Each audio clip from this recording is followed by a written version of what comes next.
नमस्कार दर्शकों, आप देख रहे हैं पंजाब केसरी और मैं हूं विनोद कुमार। और चर्चा करेंगे आज जो पाकिस्तान के फॉरेन मिनिस्टर बिलावल भुट्टो ने जो स्टेटमेंट दी थी प्रधानमंत्री नरेंद्र मोदी के खिलाफ, उसको लेकर के भारतीय जनता पार्टी में बहुत ज्यादा रोष है। और हमारे साथ सुरेंद्र अंबरदार जो फॉर्मर एमएलसी है और लंबे समय से कश्मीरी विस्थापित पंडितों के लिए कश्मीर में काम कर रहे हैं। अंबरदार जी, आपका स्वागत है। धन्यवाद विनोद जी। पहले एक तीखी प्रतिक्रिया आपसे। जो बिलावल भुट्टो जो फॉरेन मिनिस्टर हैं पाकिस्तान के, उन्होंने प्रधानमंत्री नरेंद्र मोदी को लेकर के जो टिप्पणी की है, उस पर आपकी क्या प्रतिक्रिया रहेगी?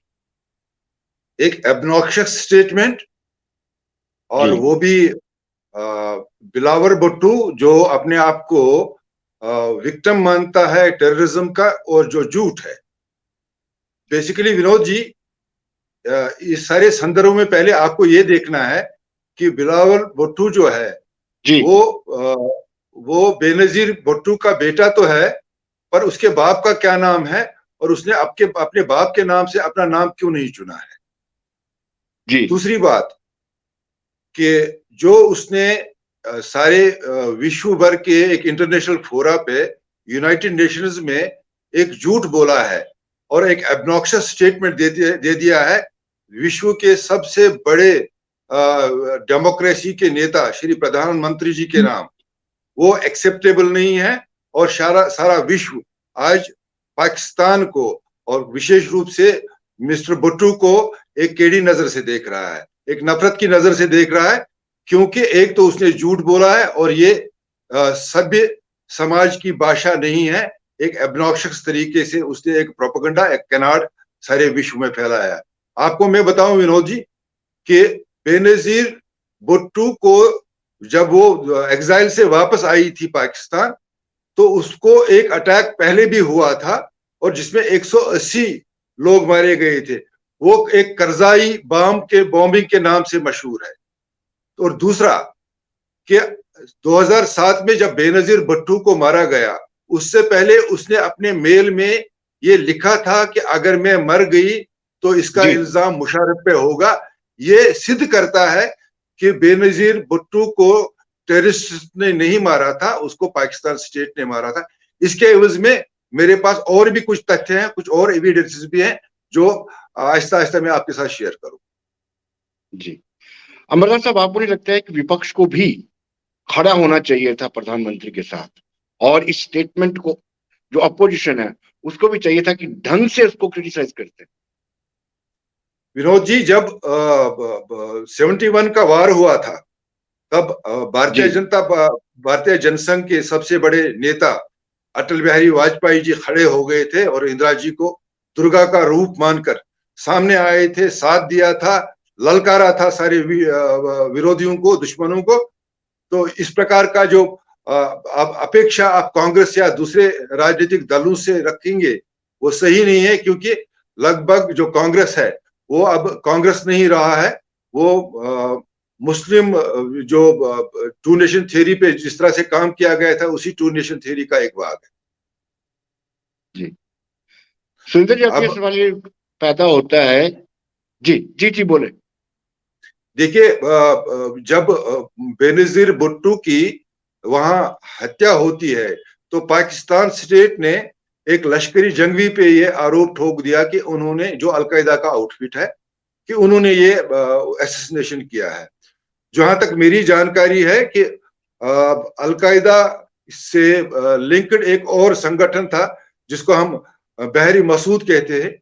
बहरी मसूद के स्पोक्समैन ने पब्लिकली ये कहा था कि हमने बेनजीर भुट्टो को नहीं मारा। और सुरेंद्र यहां जी का तक, संपर्क, सुरेंद्र जी आप मुझे सुन पा रहे हैं? हाँ हाँ, मैं सुन पा रहा हूं। आपको आपका मेरी आवाज नहीं आ संपर्क, रही है?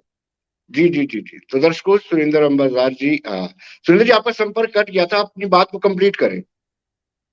मैं ये कह रहा हूं कि एक बैतुल मसाद जो एक अलकायदा ही का ही आउटफिट है, उन्होंने ओपनली नेगेट किया था कि बेनजीर भुट्टो की जो असैसिनेशन है वो हमने नहीं, पाकिस्तान स्टेट ने की थी। और आपको मैं और एक जानकारी दे दूं कि तब जो यूनाइटेड नेशंस का जो जनरल सेक्रेटरी था, यूनाइटेड नेशन की सेक्रेटरी थी बैन की मून, उसने एक जी इन्वेस्टिगेशन टीम भी पाकिस्तान भेजी थी। और उनकी जो जी फाइंडिंग्स थी, एक कि ये बेनजीर पे हमला होने के बाद भी पाकिस्तान स्टेट ने उसको वो सुरक्षा नहीं प्रदान की थी जो अपेक्षित थी। एक दूसरा कि पाकिस्तान स्टेट में आईएसआई के आपस में क्लैशेस थे, जिसमें हमीद गुल, जनरल हमीद गुल जो आईएसआई का चीफ रहा है, उसके संदर्भ में कि उसके कारण से बेनजीर भुट्टो ने आईएसआई के माध्यम से ऑपरेट किया था, और ये एस्टैब्लिश हो जाता है कि पाकिस्तान स्टेट ने ही बेनजीर भुट्टो को मारा था। इसलिए जो बेनजीर भुट्टो का बेटा ये सारे दुनिया में कहता फिरता है कि मैं विक्टिम ऑफ टेररिज्म हूं, सचमुच में वो विक्टिम ऑफ पाकिस्तान स्टेट है, टेररिज्म नहीं है। तो उसने अंतरराष्ट्रीय सतह पर, इंटरनेशनल फोरम्स पे जो कनाड्स, जो प्रोपेगेंडा, जो ऑब्नॉक्शियस स्टेटमेंट दे दिया, उसको कंडेम ही नहीं, मेरा मानना है कि ये सही समय है कि विश्व फोरा में, इंटरनेशनल प्लेटफॉर्म्स को इकट्ठे होकर पाकिस्तान को एक टेररिस्ट स्टेट डिक्लेयर करना चाहिए। सुरेंद्र जी, इस वक्त इस तरह की स्टेटमेंट देना, क्या आपको लगता है कि वो करना चाहते हैं क्योंकि पाकिस्तान की पब्लिक अपनी सरकार से बहुत ज्यादा नाराज है और महंगाई और गरीबी लगातार बढ़ती जा रही है वहां? देखिए, इस तरह से जो पाकिस्तान में अभी भी जो हुकूमत है वो सिक्योरिटी फोर्सेस चलाते हैं, पाकिस्तान का आईएसआई चलाता है, और पाकिस्तान का आईएसआई सिर्फ गुमराह करने के लिए भारत का नाम, कश्मीर का नाम हर बार उछाल रहा है। वो पाकिस्तान के लोगों को, उनका अटेंशन डाइवर्ट करने के लिए ये सब कर रहा है। हम पाकिस्तान के लोगों को ये बता दें कि पाकिस्तान उनका हितैषी नहीं है, आईएसआई उनका हितैषी नहीं है, और उनको चाहिए कि जो पाकिस्तान में पिछले 70 साल में एक डेमोक्रेटिक इंस्टीट्यूशन फेल हो गया है, उनको आज रिबेल करना चाहिए पाकिस्तान के आईएसआई के विरुद्ध में। इसलिए ये एक सही टाइम होगा कि एक इंटरनेशनल फोरा पाकिस्तान में डेमोक्रेसी बहाल करने के लिए, जो वहाँ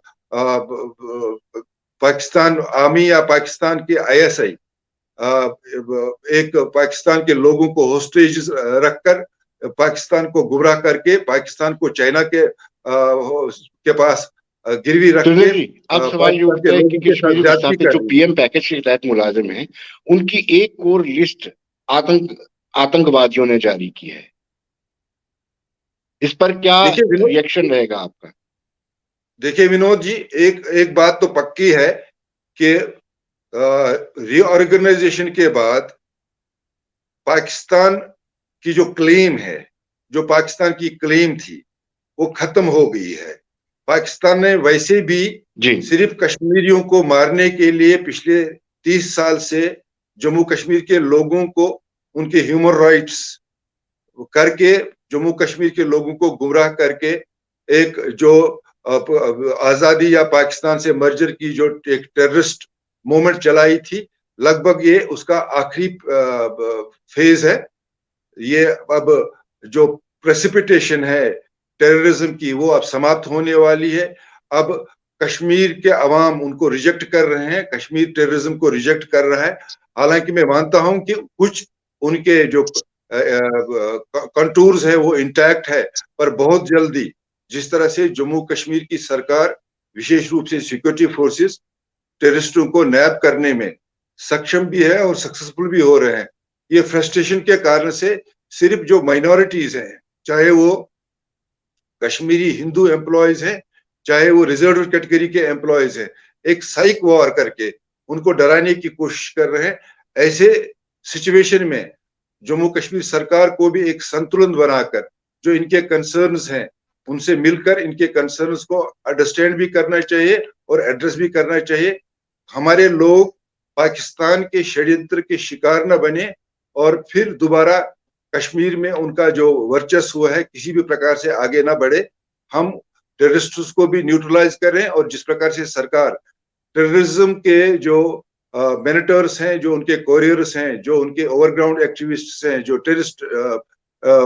टेररिस्ट विदाउट वेपन है, उनको एड्रेस भी कर रही है। एनआईए और आईडी भी अपना काम कर रही है। इसलिए एक ह्यूज लेवल पे फ्रस्ट्रेशन है। इस फ्रस्ट्रेशन को सस्टेन करने के लिए जो उनको लगता है कि सबसे जो वीक नर्व है भारत की, जो वीक नर्व है हमारी, वो माइनॉरिटीज हैं, चाहे वो बाहर से आने वाला कोई लोकल काम करने वाला व्यक्ति हो, या एक जो रिजर्व कैटेगरी के हमारे एम्प्लॉयज हो, या कश्मीरी हिंदू एम्प्लॉयज हो, उनको सॉफ्ट टारगेट मानकर उनको टारगेट करने का एक प्रयास जो है, ये प्रयास, इस प्रयास को हम सब मिलकर, भारत सरकार, सिक्योरिटी फोर्स मिलकर विफल कर देंगे। पर जितने भी इनके कंसर्न्स हैं, मेरी प्रार्थना है आपके माध्यम से लेफ्टिनेंट गवर्नर साहब से कि वो इनकी बात, इनके कंसर्न सुनकर उनको ऐसी परिस्थिति में और कठिन परिस्थितियों में इन सबको ऑन बोर्ड ले लें, और जो भी काम, जो भी इनके कंसर्न है उनको एड्रेस करें। ये लंबा नहीं खींच रहा है सुरेंद्र जी? आपको नहीं लगता है दिल्ली में आपकी सरकार, दिल्ली जम्मू कश्मीर को चला रही है और कश्मीरी विस्थापित पंडित आज भी रिलोकेशन की डिमांड कर रहे हैं और उनकी डिमांड को फुलफिल नहीं किया जा रहा? आखिरी सवाल। देखिए विनोद जी, दिल्ली सारे देश में राज कर रही है। दिल्ली सब देश के 28 स्टेट्स और 9 यूनियन टेरिटरीज को संभाल रही है। जम्मू कश्मीर में हमारा अपना एक सिस्टम है, और जम्मू कश्मीर के सिस्टम में हमारे एलजी साहब हैं जो शासन करते हैं, हमारे चीफ सेक्रेटरी साहब हैं, और भी इंस्टीट्यूशंस जो है। तो मैं मानता हूं कि जो हमारे लेफ्टिनेंट गवर्नर साहब है, बड़े संवेदनशील हैं और बड़े अनुभवी नेता भी हैं, अनुभवी एडमिनिस्ट्रेटर भी हैं। इन सभी कंसर्न्स को ठीक तरह से उनके साथ अगर रखा जाए तो मैं समझता हूं कि बहुत जल्दी इसका कुछ न कुछ निवारण। बहुत बहुत शुक्रिया, धन्यवाद। धन्यवाद Vinod ji, thank you very much. हमसे जुड़े रहने के लिए हमारे YouTube चैनल को सब्सक्राइब करें और नई वीडियो की नोटिफिकेशन के लिए बेल आइकॉन को दबाएं। अगर आप ये वीडियो Facebook पर देख रहे हैं तो लाइक जरूर करें और ज्यादा से ज्यादा शेयर करें। इसी तरह के और भी अपडेट्स के लिए फॉलो करें हमारा Instagram पेज himachal.kesri।